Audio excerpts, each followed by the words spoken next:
L'homme a toujours été fasciné par l'inconnu, par ce qui échappe à sa compréhension immédiate, par les secrets qui se dissimulent derrière le voile de la réalité, par les mystères qui semblent inaccessibles, par ces groupes qui prétendent détenir un savoir ancestral, une influence insoupçonnée, des connaissances cachées depuis des siècles. Ces groupes, ce sont les sociétés secrètes, des organisations enveloppées de mystères et de légendes. Des Illuminati aux francs-maçons, en passant par Skull and Bones, elles nourrissent fantasmes et théories du complot, captivant l'imagination collective. Leur histoire est souvent nébuleuse, leurs rites mystérieux, leurs objectifs troubles, et leurs membres souvent anonymes. Sont-elles réellement des architectes de l'ombre, manipulant le monde en secret, tirant les ficelles du pouvoir? Ou bien de simples confréries, victimes de leur propre aura de mystère, de leur propre légende? Leur existence même soulève des questions fondamentales, des interrogations profondes, sur la nature du pouvoir, sur ceux qui le détiennent réellement, sur les limites de la connaissance, sur ce que nous pouvons vraiment comprendre, sur la place de l'individu face aux forces qui le dépassent, face à l'inconnu. Plongeons au cœur de ces sociétés secrètes, explorons leurs origines, leurs symboles, leurs influences supposées et leurs mystères. Et tentons de percer le voile de mystère qui les entoure, de comprendre ce qui se cache derrière ces organisations énigmatiques. Les Illuminati, un nom qui évoque immédiatement des images de conspiration mondiale, de manipulations occultes, de pouvoir absolu. Ce groupe mystérieux a longtemps fasciné et effrayé, alimentant des théories sans fin. Mais quelle est la réalité derrière ce mythe? Qui étaient vraiment ces hommes et quelles étaient leurs véritables intentions? Fondés en Bavière au XVIIIe siècle, les Illuminés de Bavière étaient un groupe secret, prônant la raison, le progrès et la liberté. Ils cherchaient à éclairer les esprits et à promouvoir une société plus juste et éclairée. Leur but, lutter contre l'obscurantisme et l'influence de l'Église. Ils voulaient libérer l'humanité des chaînes de l'ignorance et de la superstition. Leur existence fut brève, à peine une décennie. Pourtant, leur impact fut profond et durable. Interdits par le gouvernement bavarois, ils disparurent dans l'ombre. Pourtant, leur légende perdura, se transformant en un mythe puissant et persistant. Accusés de tous les maux, de la Révolution française aux attentats du 11 septembre, les Illuminati sont devenus le symbole même du complot mondial. Leur nom est souvent évoqué dans les discussions sur les pouvoirs cachés et les manipulations secrètes. Une ombre tentaculaire, tirant les ficelles de l'histoire dans le secret. Une force invisible, mais omniprésente, influençant les événements mondiaux. Mais qu'en est-il vraiment? La vérité est-elle aussi sombre et complexe que les légendes le suggèrent? Ou est-ce simplement une série de coïncidences et de malentendus? Les francs-maçons. Un nom qui résonne à travers les âges. Un nom qui évoque à la fois fascination et méfiance, mystère et controverse. Leur symbole, le compas et l'équerre, est reconnaissable entre tous. Mais que signifie-t-il vraiment? Mais que représente-t-il réellement? Est-ce un simple outil de travail ou un symbole plus profond? L'origine des francs-maçons remonte au Moyen Âge, aux guildes de maçons qui gardaient jalousement leurs secrets de construction. Ces secrets étaient transmis de génération en génération. Au fil des siècles, ces guildes se transformèrent en sociétés initiatiques, accueillant en leur sein des hommes de tous horizons. Des hommes unis par un désir commun de connaissance et de perfectionnement. Leur but? Se perfectionner moralement et intellectuellement, œuvrer au progrès de l'humanité. Ils cherchaient à élever l'esprit humain à travers l'étude et la réflexion. Les francs-maçons ont compté parmi leurs rangs des personnalités illustres, des artistes, des scientifiques, des hommes politiques, des figures qui ont marqué l'histoire de leur empreinte. Leur influence sur l'histoire est indéniable. Ils ont joué des rôles clés dans de nombreux événements historiques. On les retrouve à l'origine de la Révolution française, de l'indépendance américaine, des moments cruciaux qui ont façonné le monde moderne, de la construction de nombreux monuments emblématiques, des structures qui symbolisent la liberté et l'égalité.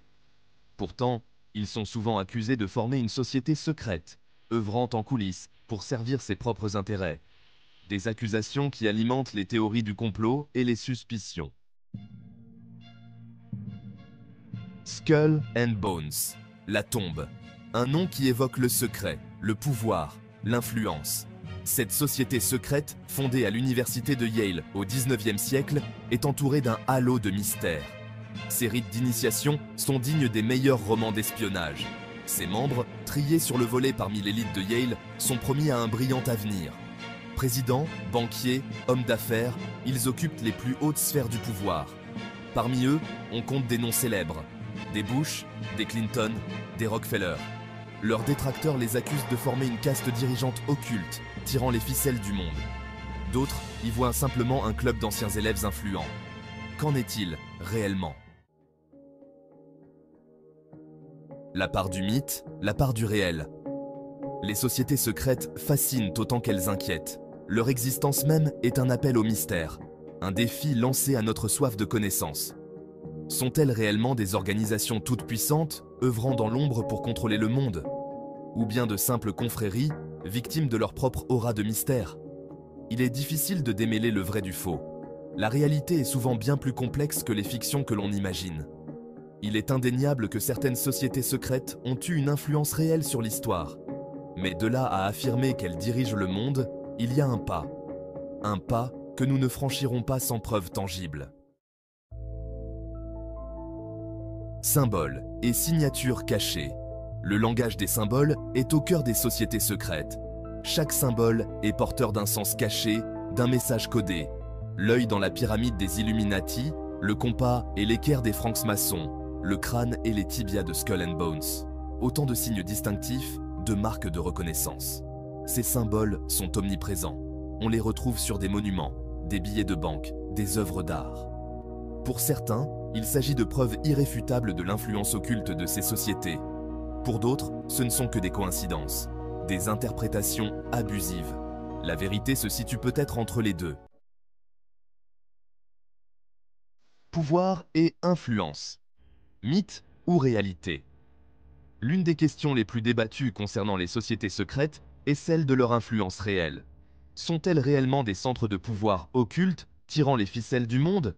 Ou bien leur influence est-elle largement surévaluée? Il est indéniable que certaines sociétés secrètes ont compté parmi leurs membres des personnalités très influentes. Des hommes politiques, des chefs d'entreprise, des leaders d'opinion. Mais cela suffit-il pour affirmer qu'elles contrôlent le monde? La réalité est probablement plus complexe. Les sociétés secrètes dans l'imaginaire moderne. Les sociétés secrètes ont toujours fasciné l'imaginaire collectif. Elles sont omniprésentes dans la culture populaire. Littérature, cinéma, musique, jeux vidéo. Les exemples ne manquent pas. Le Da Vinci Code de Dan Brown, Eyes Wide Shut de Stanley Kubrick, Assassin's Creed d'Ubisoft. Autant d'œuvres qui mettent en scène des sociétés secrètes, leurs complots, leurs mystères. Ces fictions participent à l'aura de mystère qui entoure ces organisations. Elles nourrissent les fantasmes, les théories du complot. Il est parfois difficile de faire la part des choses entre la réalité et la fiction.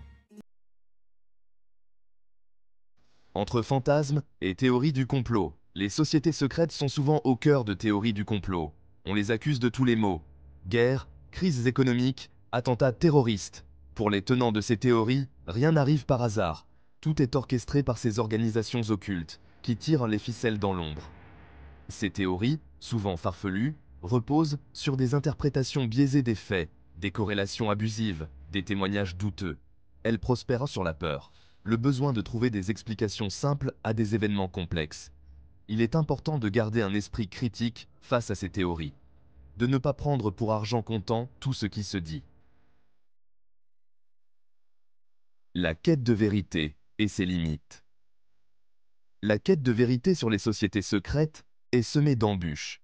Le secret est leur raison d'être. Leur histoire est souvent fragmentée, leurs archives jalousement gardées. Il est difficile de séparer le mythe de la réalité. Les témoignages sont souvent contradictoires, les preuves difficiles à authentifier. Faut-il pour autant renoncer à comprendre ces organisations? Certainement pas. Mais il est important de faire preuve de prudence, de croiser les sources, de vérifier les informations, de se garder de tout sensationnalisme. Conclusion. Le mystère demeure. Les sociétés secrètes continuent de fasciner et d'intriger. Leur histoire est riche en mystères, en symboles, en personnages énigmatiques. Leur influence réelle est difficile à évaluer. Entre mythes et réalités, la vérité est souvent insaisissable. Peut-être est-ce là le secret le mieux gardé de ces organisations, celui de leur propre existence. Quoi qu'il en soit, les sociétés secrètes continueront de nourrir notre imaginaire, d'alimenter les débats, de susciter la curiosité.